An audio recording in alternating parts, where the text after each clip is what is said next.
नावं अजून या बैठकीत चर्चेतून पुढे आलेली आहेत.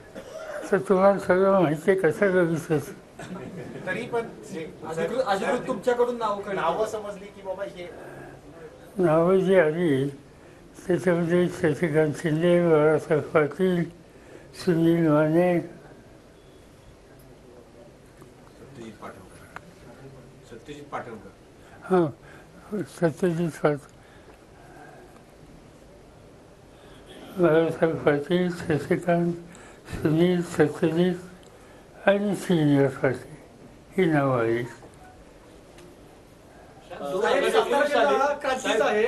यापूर्वी सुद्धा आपण असं सांगितलं होतं की कुठं अन्याय होत असेल, कुठं अत्याचार होत असेल तर सातारा जिल्ह्यातून उठाव केला जातो. तसं आज आपण ह्या लोकसभा निवडणुकीच्या पार्श्वभूमीवर काय उठाव करणार आहात, काय घोषणा करणार आहात? असं आहे की आमची फार्मसी वर्गाची मीटिंग चालू आहे. एक नंबर 2 ही निवडणूक वेगळ्या पद्धतीनं व्हावी घालायची.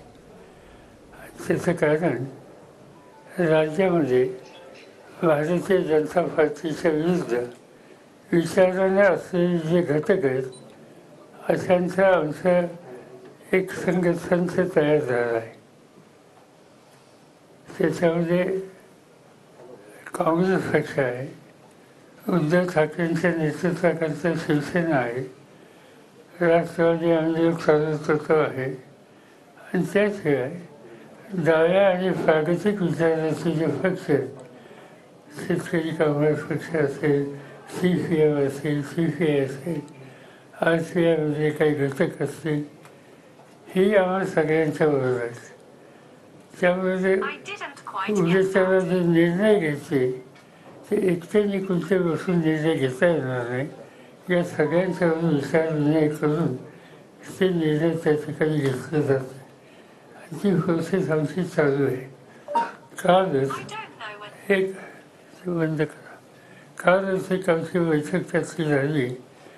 या बैठकीला सगळे हजर नव्हते, पण उद्धव ठाकरे होते, पृथ्वीराज चव्हाण होते, बाळासाहेब पाटील होते, जयंत पाटील होते, जितेंद्र आव्हाड होते, आणखीन काही आमचे सहकारी होते.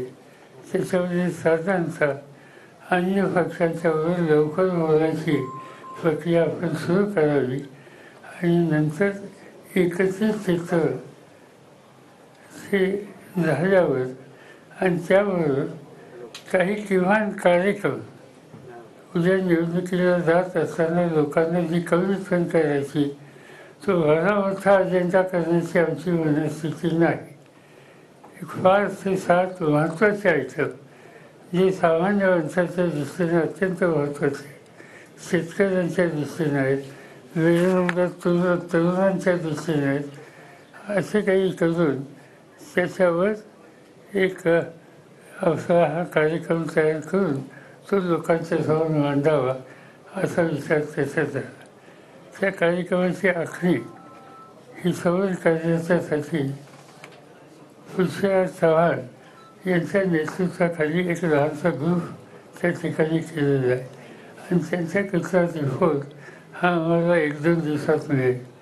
तर ही सगळी प्रक्रिया आज मी डिजिटल सांगण्याच्या स्थितीत नाही, कारण ती प्रक्रिया सुरू आहे आणि त्याचं अंतिम स्वरूप येऊन सगळ्यांची मान्यता घेतल्याच्या नंतर मगच तुम्हाला त्याबद्दलचं भाष्य करणं योग्य होईल.